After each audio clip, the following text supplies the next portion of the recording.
नेपाल से अपडेट आ रखी है। नेपाल के जो सीमेंट प्रोड्यूसर है उन्होंने इंडिया गवर्नमेंट से अपील की है कि इंडिया की गवर्नमेंट ने जो पिछले 1 साल से नेपाल ही सीमेंट के ऊपर जो इंपोर्ट बैन लगा रखा है उस बैन को हटा दे। तो नेपाल का जो सीमेंट है वो इंडिया में 2022 से आना शुरू हो गया था। तो उसके बाद इंडिया में 1-2 साल तक आता रहा, लेकिन फिर ये 2023 में उसको बैन लगा दिया गया था इंडिया की तरफ से। और बैन क्यों लगाया अभी तक वो इंडिया की ने क्लियर नहीं किया है। तो इंडिया ने अभी तक जो उसका एक SI मार्क कहते हैं जिसे IS मार्क जो होता है, जिसके तहत कोई भी सीमेंट को जब उसको सर्टिफिकेट मिलता है तो IS मार्क होना लगना ज़रूरी है। तो इंडिया ने अभी तक नेपाल के जो सीमेंट प्रोड्यूसर है उनको इस साल अभी तक IS मार्क नहीं दिया। तो जो नेपाल के सीमेंट प्रोड्यूसर है वो उनका कहना ये है कि इंडिया की जो गवर्नमेंट है हमको बता भी नहीं रही है कुछ कि हमको क्यों ये IS मार्क नहीं मिल रहा है।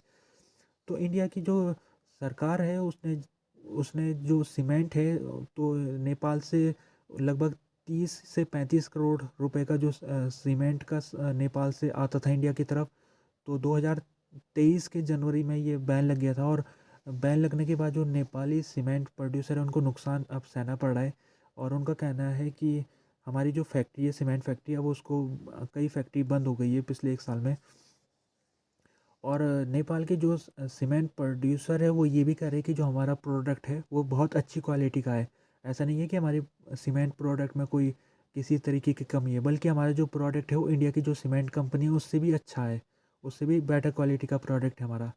तो जो सीमेंट प्रोड्यूसर है उन्होंने कहा कि हमने अभी कुछ दिनों पहले इंडिया के जो एम्बेसडर है नेपाल में उनसे बातचीत की थी, लेकिन उन्होंने भी हमको कुछ नहीं बताया कि ये जो बैन है ये क्यों नहीं हट रहा है। और इसके अलावा जो सीमेंट प्रोड्यूसर है वो कह रहे हैं कि आने वाले दिनों में जब बायलैटरल मीटिंग होगी इंडिया और नेपाल गवर्नमेंट की तो उसमें भी ये मुद्दा को उठाएंगे। हो सकता है इंडिया की गवर्नमेंट ने अभी तक क्लेरिफाई नहीं किया है कि उन्होंने बैन क्यों लगाया और वो बैन क्यों नहीं हटा रहे। लेकिन हो एक वजह ये है कि इंडिया में सीमेंट प्रोड्यूसर जो इंडिया की खुद की सीमेंट प्रोड्यूसर कंपनी से वो सरकार के ऊपर दबाव बना रही है कि उनको नेपाल से इंपोर्ट करने की कोई ज़रूरत नहीं है, क्योंकि इंडिया का खुद अपना एक सीमेंट का बड़ा इंडस्ट्री है। तो एक वजह ये हो सकती है कि इंडिया की जो सीमेंट कंपनी है उसने ये दबाव बनाया होगा अपनी गवर्नमेंट में।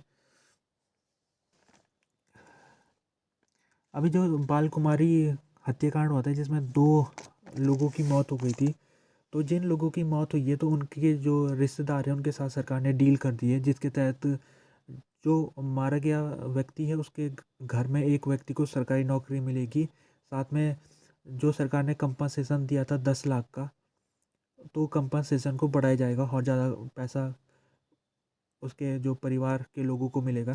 साथ में जो 2 लोग मारे गए उनको शहीद का दर्जा मिलेगा सरकार की तरफ से। तो ये कुछ सरकार ने कॉम्प्रोमाइज़ किए जो इन मरे हुए जो लोग थे, 2 लोग उनके परिवार वालों के साथ ये समझौता हुआ है। तो ये जो परिवार वाले थे उन्होंने शव को लेने से मना कर दिया था। उन्होंने कहा था कि इस शव को हम नहीं लेंगे, तो सरकार ने मजबूरन उनके साथ समझौता किया। और अगर बात की जाए तो ये जो प्रोटेस्ट हुआ था बाल कुमारी इलाके में, ये प्रोटेस्ट हुआ था। और ये जब प्रोटेस्ट हुआ था तो क्यों हुआ था हमको ये समझना ज़रूरी है। एक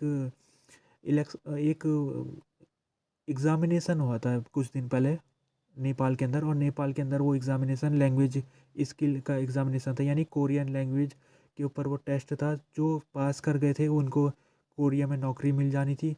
जो फेल हो गए उनको फिर उनको दोबारा से वो एग्ज़ामिनेशन नहीं दे सकते थे 1 साल तक।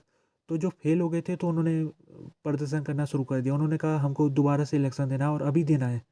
तो उन्होंने प्रदर्शन जब शुरू किया था तो जो प्रदर्शन है वो कुछ ज़्यादा ही सीरियस हो गया, और वो सीरियस हो गया तो वहाँ पर लाठी और पत्थरबाजी हुई। तो इस कारण पुलिस की फायरिंग भी हुई। तो 2 जो यहाँ पर आंदोलन कर रहे थे, जो युवा आंदोलन कर रहे थे, उनकी 2 युवाओं की मौत हो गई। तो ये जो इस समय जो बाल कुमारी ये हत्याकांड इसको कहा जाता है, और ये एक बहुत बड़ा सवाल खड़ा कर रहा है नेपाल के लिए, क्योंकि नेपाल इस समय उसकी इकोनॉमी उतनी मजबूत नहीं है दूसरे देशों के मुकाबले। तो उसको उसके जो नागरिक है वो अपने देशों को छोड़ के जा रहे हैं, दूसरे देश में जा रहे हैं, यूरोप में जा रहे हैं, कुछ गल्फ़ के देशों में जा रहे हैं, कुछ कोरिया में जा रहे हैं, कुछ अमेरिका जा रहे हैं। तो आंकड़े के हिसाब से हर दिन 2,000 नेपाली अपने देश को छोड़ के विदेशों में जाते काम करने के लिए।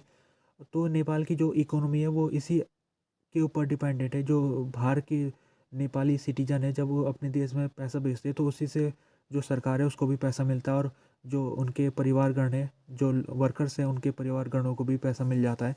तो ये नेपाल की जो इकोनॉमी है वो डिपेंडेंट है इसमें। और जो नेपाल के जो युवा है उनको अपने देश के ऊपर अब इतना विश्वास नहीं रहा है, क्योंकि उनका जो भविष्य है उनको लगता है कि उनके देश के अंदर अब सुरक्षित नहीं है। इसलिए वो अपने देश को छोड़ के जाना चाह रहे हैं, कहीं दूसरी जगह काम करना चाह रहे हैं जहाँ उनको अच्छा पैसा मिल सके।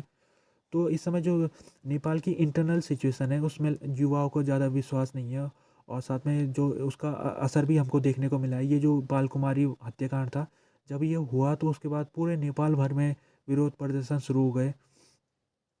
तो नेपाल की जो पॉलिटिकल पार्टीज है उनके ऊपर जनता का विश्वास अब हटता जा रहा है।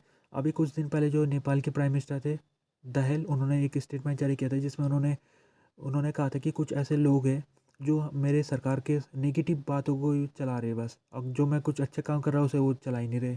तो उन्होंने कहा है कि हमको कुछ साजिश हो रही है हमारे खिलाफ।